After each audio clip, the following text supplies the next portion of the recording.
All right, this is one of my another channel that I highly suggest.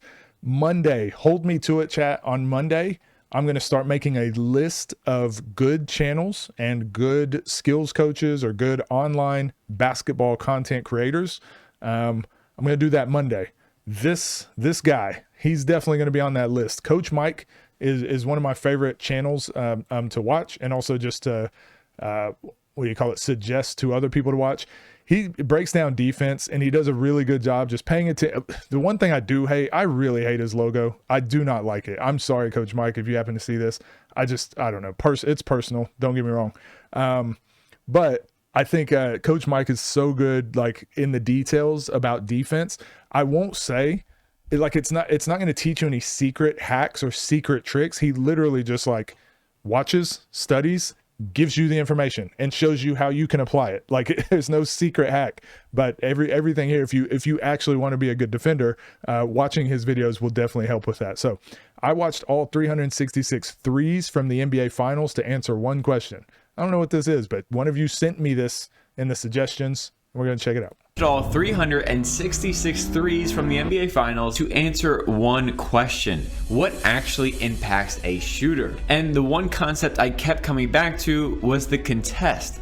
Because if you watch this play at full speed and I ask you, was there a contest? Well, if you're like most of the players I've ever coached, no, Mikal Bridges does not see this hand. Except I kept.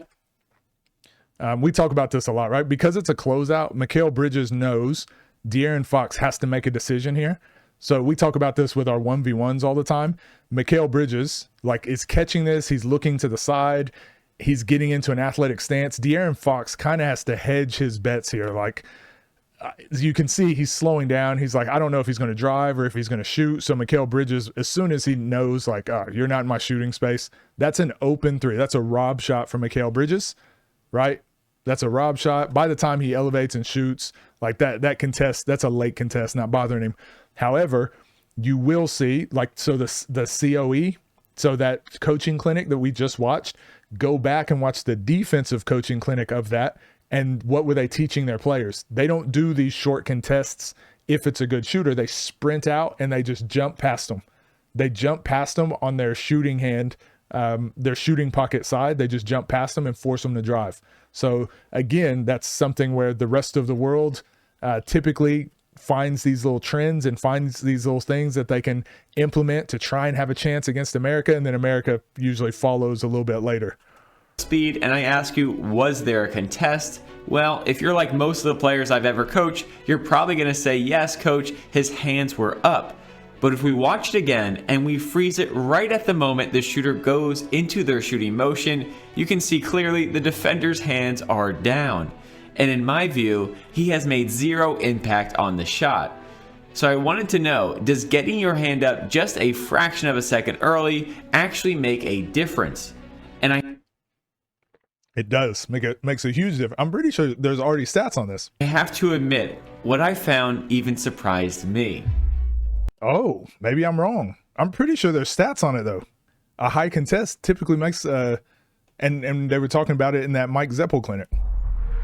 So I went back through every three and I pulled out the catch and shoot ones, especially the ones where a defender was in position to affect the shot.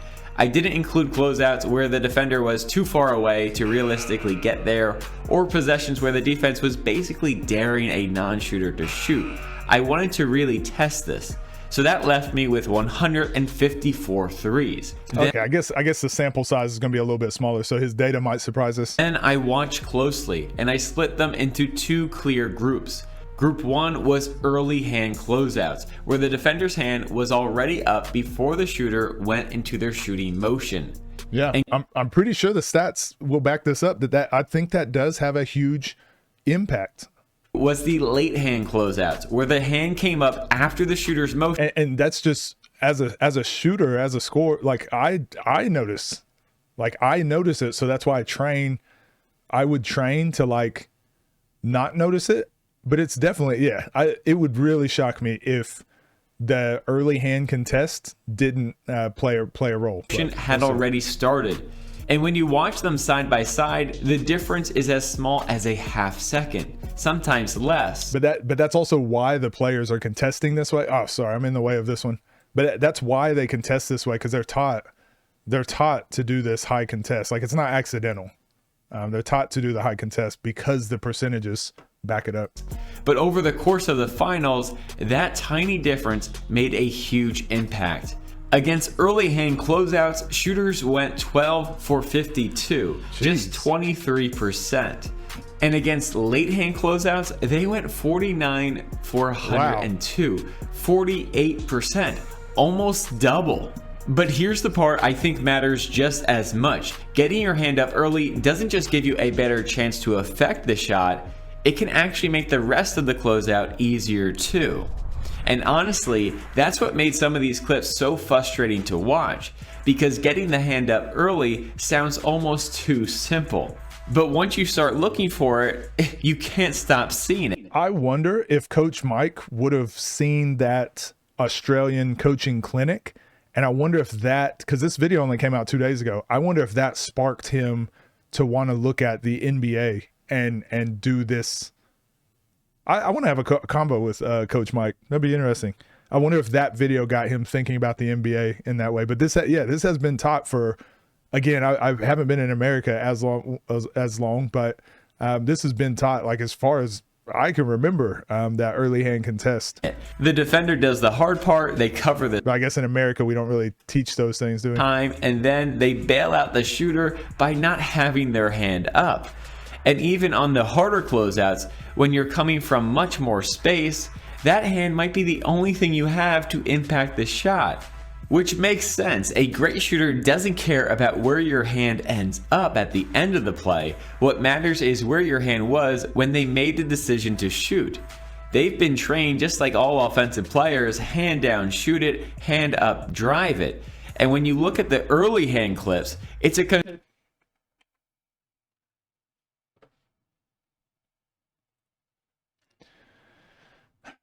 There's always two, huh?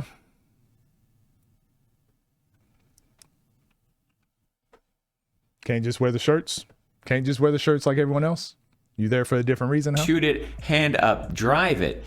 And when you look at the early hand clips, it's a completely different story. The hand is already there on the catch. The shooter sees it before they even go into their motion, and that's the real difference in shooting percentage. But a closeout isn't over when you take away the shot. You still have to guard the drive. And this is where the early hand closeouts become even more important.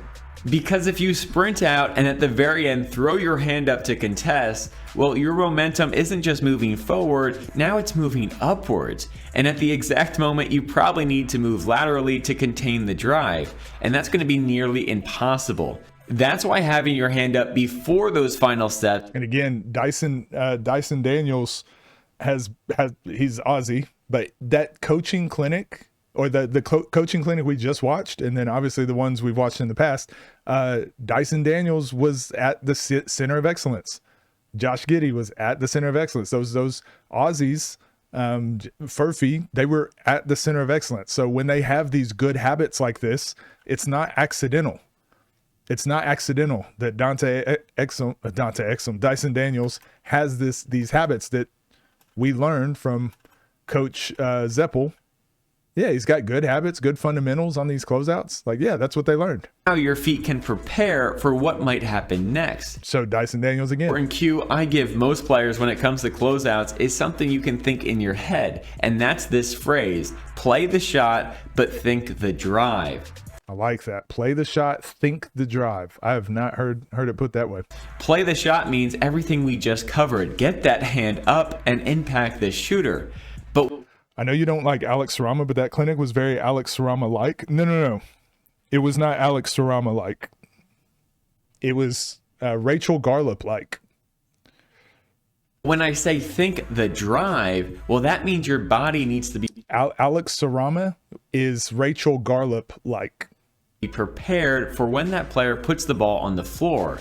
And if you're thinking about the drive, well, now you're priming your body to arrive under control. So again, that's kind of an issue I have, right? Like, I used to do clinics like that. before Alex Sarama started posting his stuff online. I would never say what she just did in that clinic was like, oh yeah, that's similar to me. No, what she was doing was like elite, high level, like elite communication, elite coaching, player development. It was all of that sort of stuff. Alex Sarama also does some of that stuff, right? Other coaches also does that sort of stuff. But I feel like when I watch a Sarama video, none of them have been to that. None of them have been to that level. That might have been probably the best clinic I've seen to speaking to any level of coach. Dive on the balls of your feet in a position where you can push laterally or maybe even backwards, because a great closeout isn't just contesting the shot, it's about being able to impact the shot without getting blown by too. But here's the last and most important secret to closeout defense.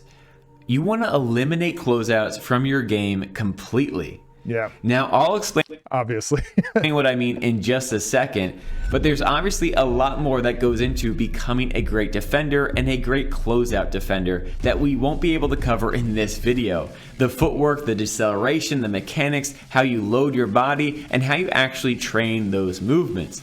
That's why I have an entire section inside the Lockdown Academy, dedicated to closeouts, with drills and workouts designed to help players transform their defense.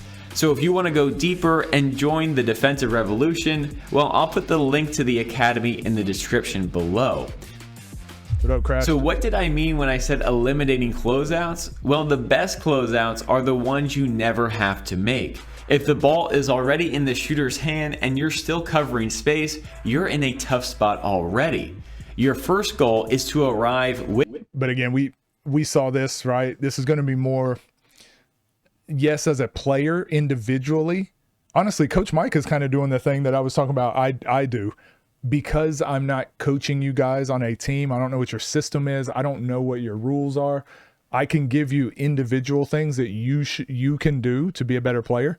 But a lot of this is going to largely depend on your coach and your team structure. So again, look at the closeout and defensive principles clinic we watched, where they were addressing how they want to close out, how they want to eliminate closeouts, what their team rules are, that sort of stuff.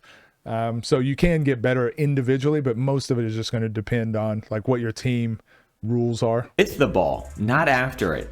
I call this stealing second. Think about a baseball player trying to steal a base.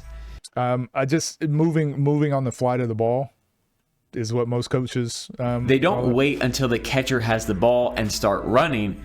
They have to anticipate the pitcher, read the windup, and make their move early enough to beat the ball to the base. A great closeout works the same way. You're reading the offense, anticipating the pass, and starting your movement while the ball is in Also, YB, I hope you're still in here. I want to have a combo after this video. flight. So by the time the shooter catches the ball, you're already there. Now there's no closeout, there's just on-ball. I remember Dev said start and help. So I don't know what you mean. Defense. No desperate late hand, no trying to slam on the brakes at the last second, and that's really the progression I want players thinking about. If you're late, get that hand up early, play shot, think drive. But the highest level is to anticipate early enough so that you arrive on the catch, because the easiest closeout to win is the one you never have to make. So the next time you play, pay attention to those little details, because those little details become huge, and that's the impact you want to make. Yeah, so again, I love Coach Mike's videos. They're very similar to a lot of the stuff I do, where it's like, it's going to individually help you. It's going to, no matter what team you play on, these rules are going to help you out. But do understand that most of this stuff will come down to your individual circumstance with your team, your coach, your structure. Because even when he was talking about anticipating the pass, it's like, yeah, anticipate the pass better, but it's also going to depend on what your team rotation rules are. If you know where you're supposed to go next and you know someone else has your help, you can leak out and anticipate passes a little bit better. Whereas in baseball, stealing second, like there's no one else you're out there relying on. You just kind of make the decision. So yeah, I like this video. It's very good. And then always when you see the stats of something, it's a good way to put a mental picture in of like, you know what? Why not use an early hand? Why would I not do it? if it's going to make them shoot a worse percentage, the stats show it. Why would I not? You know, so anyways, great video. Go subscribe and like Coach Mike's video. And yeah, great job.